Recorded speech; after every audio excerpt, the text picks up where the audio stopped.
هر روز صدها تن از شهروندان تاجیکستان با بخش مهاجرت کاری فرودگاه بین المللی دوشنبه مراجعت میکنند تا بفهمند که آیا به قلمرو روسیه اجازه ورود دارند یا خیر. آیت الله کنجایف جوانی از ناحیه عبدالرحمن جامی ولایت ختلان از این قبیل است که مدت 2 روز باز برای مشخص کردن حق ورودش به قلمرو روسیه انتظاری میکشد. سوز بود پروسا میگیم بلیتو مناسبم رد اینترسم پرایور کشون. روز از روز تعداد مراجعت کنندگان به بخش مهاجرت کاری در فرودگاه دوشنبه که در رژه آنلاین فعالیت میکند میافزاید. اپراتور یا تنظیمگران این بخش روزانه به 1,500 نفر خدمت میرسانند.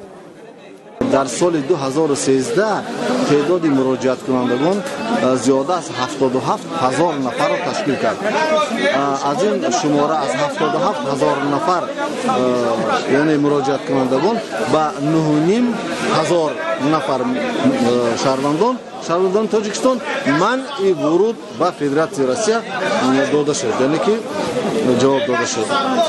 از همین بدین وسیله میتوان گفت که زیاده از 6.5 میلیون دلار شهروندان تاجیکستان در اینجا صرف کرده شد، یعنی از خراجات های زیادتی مردم آزاد شدند یا که گویم که بیهوده خراجات نکردند یا وقت بیهوده صرف نکردند. اما در یک روز طلبات برای دریافت پاسخ از 1,500 نفر هم بیشتر است. این امر باعث به آن شده است که شهروندان یا مهاجران حتی شب نیز در فرودگاه بمانند. نه بیت که میساید نمیشه چخته خدا گفته چیشته میشه و نمیشه.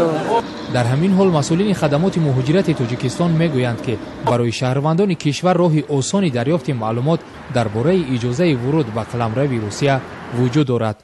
میتوانند با محض وارد شدن به سایت FMS یا سایت خدمات مهاجرت فدراسیون روسیه که به واسطه در اونجا سنجش آنلاین براه مانده است، یعنی شهروند با وارد کردن نام و نسب، تاریخ صدور پاسپورت یعنی همون شناسنامه و دیگر یعنی که معلومات های ضروری که به واسطه می باشند، یعنی که هنگام وارد نمودن معلومات ها از داخل شناسنامه با سیستم آنلاین اینترنتی هر یک شهروند می تواند معلومات ضرور یعنی که در سر وقت بعد چند ثانیه کسب کنند. اما در تاجیکستان نه همه به اینترنت دسترسی دارند. در حالی که مهاجران با مشکل‌های زیاد روبرو می‌شوند، تنها راه حل مشکلشان را در مراجعت به اداره‌های دخلدار می‌بینند. که همین استاتیو را بفهمین که من چند رفتن نمیتونم. شما ویدوارنش دیگه که دیپارتمنت ویدوارنش کی بود چه خیلی شد همین نکنه. این هم دکبر رفتم من 18 دکبر تا منم فهمیدم ایجای کو سود بردن هم خیلی 5000 اشتراک کردن هم خیلی ویدوارنی کردن هم بازار داد. دو مفهوم است، یکی مفهوم دیپارتاسیون است، دیگر مفهوم ویدوارنی. دیپارتاسیون این معنای بیرون کردن است و ویدوارنی مجبوراً بیرون کردن است. یکیش با قرار سود است، یعنی ویدوارنی با قرار سود صورت میگیرد و دیپارتاسیون به واسطه با فرمان سردار خدمات مهاجرت فدراسیون روسیه.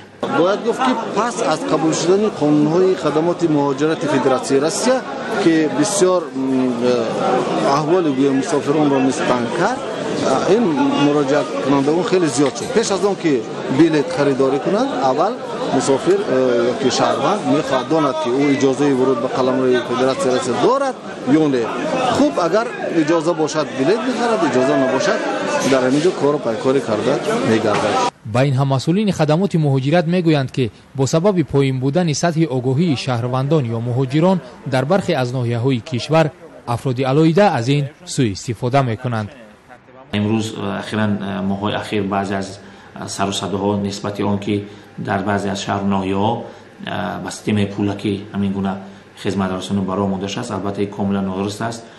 سنجش شهروندان برای دیپارتمنت هستند یا نیستند این به طریق رایگان است و هر یک شهروند حقوق دارد که با سامانه اینترنتی از طریق تلفن‌های موبیلی که دارند وارد شوند و خود را سنجان و بعدا سفر کنند.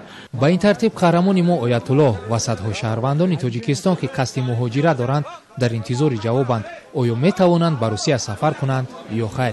اگر بختشان خندد و جوابی مثبت گیرند چیپتا میخرند، اگر